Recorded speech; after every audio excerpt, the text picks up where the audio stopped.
Bonjour, bienvenue pour une nouvelle vidéo, cette fois-ci pour vous présenter la figurine numéro 17 de la collection Street Fighter Altaïa qui sort toutes les 2 semaines chez votre marchand de journaux.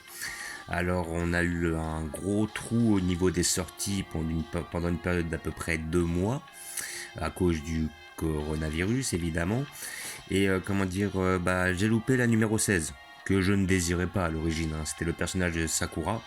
Alors Sakura, je suppose que c'est un personnage important, mais comme il fait pas partie des personnages, on va dire, sur les premiers Street Fighter sortis, comme j'avais déjà dit lors des précédentes vidéos, j'étais très intéressé par les 8 personnages de base qui sont Ken, Ryu, tous ceux qui étaient jouables dans le premier Street Fighter 2, plus ceux qui étaient jouables dans Street Fighter 2 Turbo qui correspondaient aux 4 boss, entre autres Bison, Sagat, Vega et Balrog.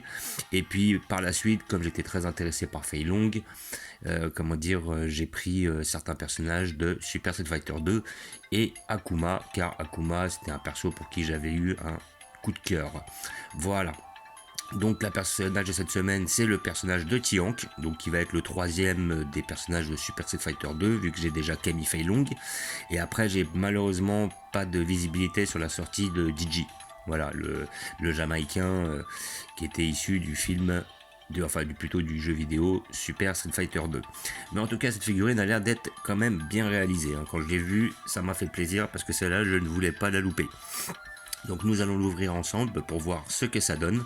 Après, malheureusement, après celle-là, je me rappelle plus exactement celles qui vont sortir par la suite, mais ça va être pas mal de personnages qui vont sortir avec des Street Fighter plus récents au niveau des jeux vidéo. Je crois que ça va être surtout par rapport au Street Fighter, je crois que ça va être les Street Fighter 2, Alpha, non, si je dis pas de bêtises, ça va être tout peut-être certains volets en 3D ou certains personnages qui étaient sortis par la suite dans les fusions de jeux qu'ils avaient fait entre Street Fighter et des personnages de Capcom, de X-Men, tout ça. Donc ils avaient sorti un autre panel de personnages que je trouvais pas hyper intéressant. Il y en avait des très bien, mais bon, après pour moi les principaux restent les meilleurs, hein. Je suis de l'ancienne école. Voilà, donc nous allons l'ouvrir pour voir ce que ça donne. Mais elle a l'air d'être très bien faite. Donc, comme d'habitude, avec cet achat, vous avez le petit fascicule avec Tiank. Tiank, il a du style. Voilà, donc là on a une première page qui vous expliquait qui est Tiank, le faucon guerrier. Donc je pense qu'on a affaire à un guerrier. Je pense que ça doit être un indien, quoi. Voilà, ça doit être dans le style. Shadowlo, Thunder Hank, voilà, donc T-Hank ça veut dire Tender Hank, voilà, ou Tender Hawk, hein, ça dépend de l'accent. Parce que c'est vrai que j'ai un accent anglais à couper au couteau. Là, on peut voir le premier T-Hank dans Super Street Fighter 2. Plus après, là, vous l'avez celui de Street Fighter Alpha 3. Donc, comme je disais, je pense que la plupart des persos qui vont sortir par la suite vont être tirés des Street Fighter Alpha 1, 2, 3, plus des Street Fighter en 3D, entre autres Street Fighter 4. Voilà, mais c'est pas. Après, moi j'avais un peu lâché l'affaire, hein. Dès que j'avais passé Super Street Fighter 2, j'avoue que le reste, après j'ai un peu décroché. C'était l'arrivée des jeux 3D, donc après j'ai un peu parti plus sur des Tekken, des Toshiden, des Soul Calibur, voilà. Comme d'habitude, vous avez le petit poster.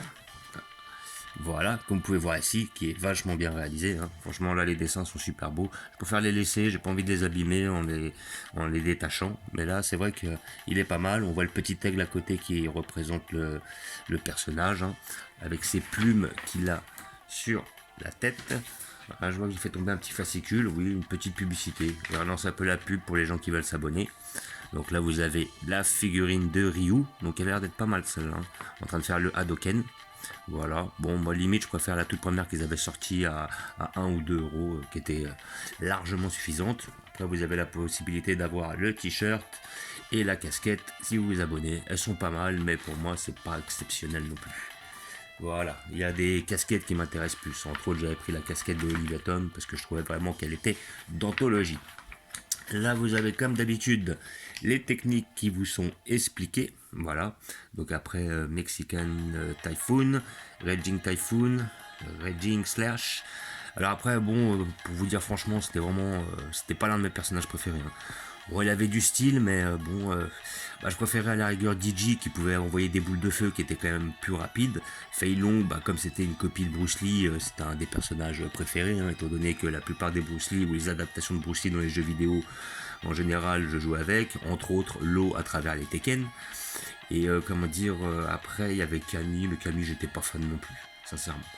Mais bon, ça reste un personnage qui a quand même du style, mais c'était un personnage qui était assez lent et puis très corps à corps.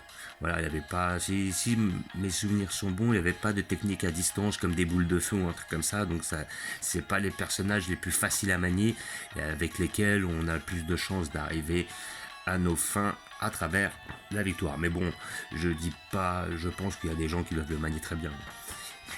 Et après, en dernière page, vous avez un peu d'explication. Donc là, on a Rose versus Abel. Donc peut-être des persos qui vont sortir par la suite.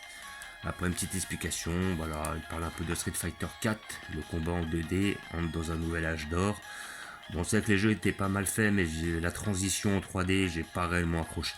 J'étais trop un pro Tekken pour cela. Voilà. Donc après, malheureusement, je vais pas vous dire qui est la prochaine figurine parce que je vous avoue que j'ai un peu décroché. Comme pendant les deux derniers mois, ils n'avaient rien sorti. J'ai pas réellement de souvenir de qui ça va être, donc je préfère pas dire de bêtises. À ce moment-là, si vous voyez cette vidéo, que vous le savez ou vous vous en rappelez, parce que j'avais été voir sur un forum où à peu près jusqu'à la figurine numéro 20, j'avais un visu, mais là, j'ai plus du tout le souvenir, sincèrement. Voilà, donc nous allons l'ouvrir pour voir ce que ça donne. Et la figurine a l'air d'être quand même massive, a l'air d'être belle. Voilà, voilà, on voit bien sa pose qu'il a justement quand il fait une de ses techniques. Quand il part comme ça, avec le genou en avant, les bras en arrière.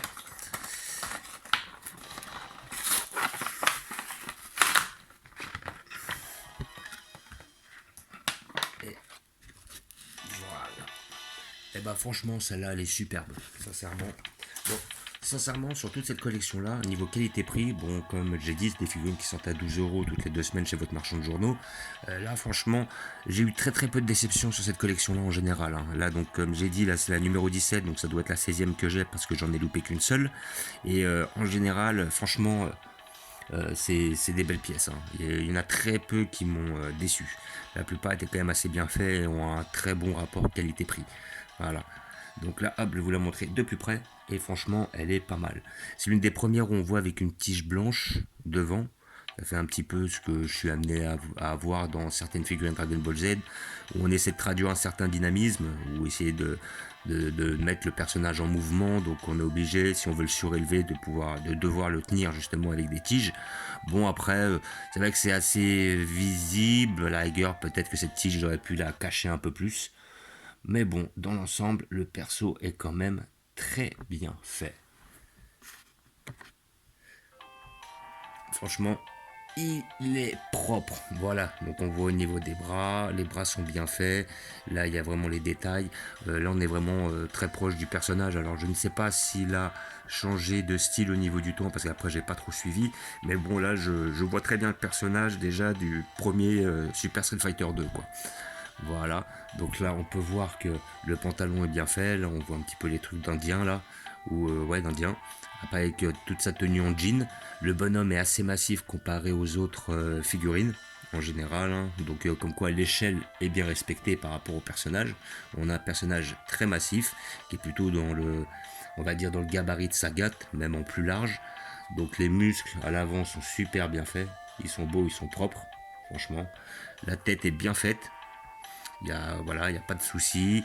Les peintures sont bien faites. Il y a des détails. Bon, il n'y a pas énormément d'effets d'ombrage, mais on va pas demander énormément de choses à une figurine à 12 € quoi. Et après, bon, j'avoue que je suis des fois tombé, pas forcément en les achetant, mais sur des figurines qui faisaient 2, 3, 4 fois ce prix-là, et où il y avait justement là les défauts.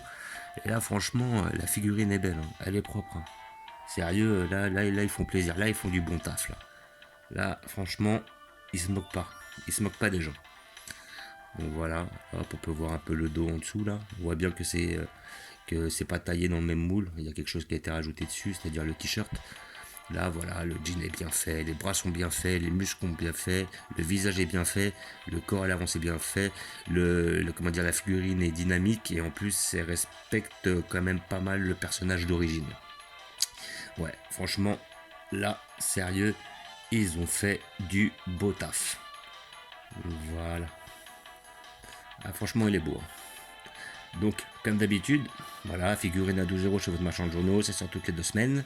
Voilà, donc je pense que la collection ne va pas s'arrêter de si peu. Voilà, ils ont réussi à tenir avec le Covid, hein, ils n'ont pas fermé, ils n'ont pas arrêté les sorties en kiosque. Donc en principe, si votre buraliste les a commandés depuis le départ, eh ben, vous pouvez encore les avoir chez lui. Après, à côté de ça, il y a un site qui s'appelle journaux.fr où vous pouvez les commander. Vous aurez peut-être un petit peu de frais de port, mais vous pourrez toujours l'avoir s'ils l'ont en stock. Mais généralement, ils précisent si les numéros sont épuisés ou pas. Et sinon, bah, vous avez la possibilité de vous abonner. Voilà. Mais après, je ne sais pas si on peut reprendre ou si on peut prendre la collection en cours. À mon avis, si vous abonnez, ça doit être à partir du tout premier. Voilà.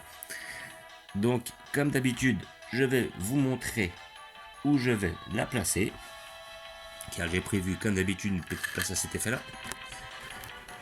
Donc comme vous avez dû voir sur mes précédentes vidéos, j'ai enlevé ma collection de figurines que j'avais mis tout en dessous à l'origine, j'ai mis mes décès et après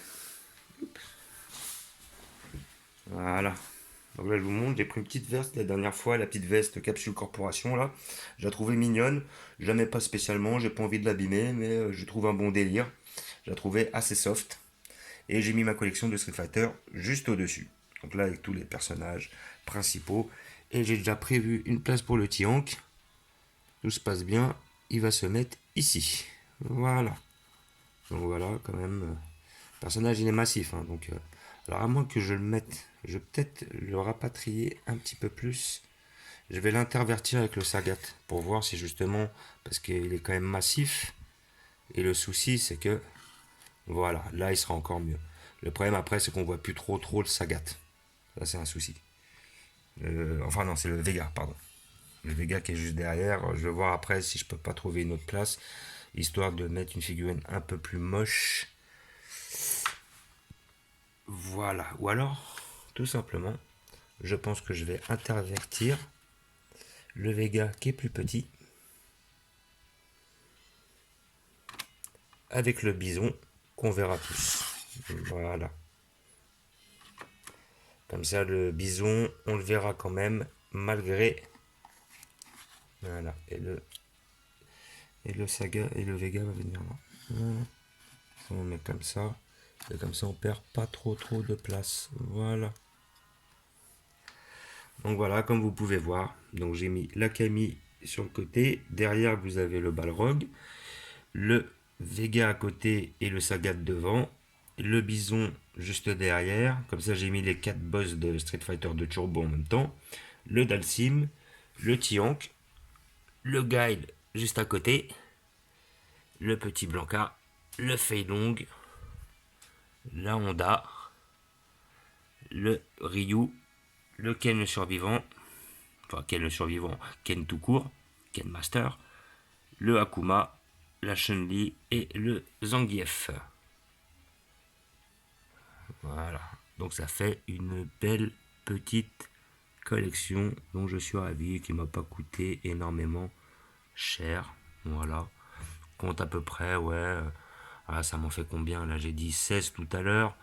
Donc grossièrement, bon, on calcule voilà, une dizaine d'euros par figurine, donc il y en a pour 160.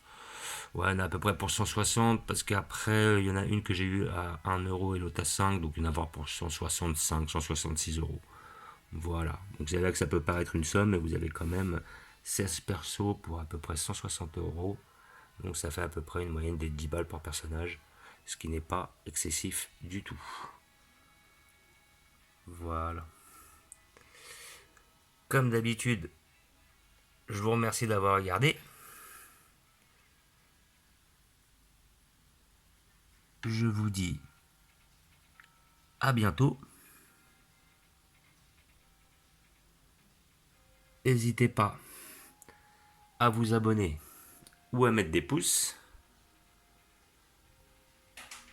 et je vous dis ciao.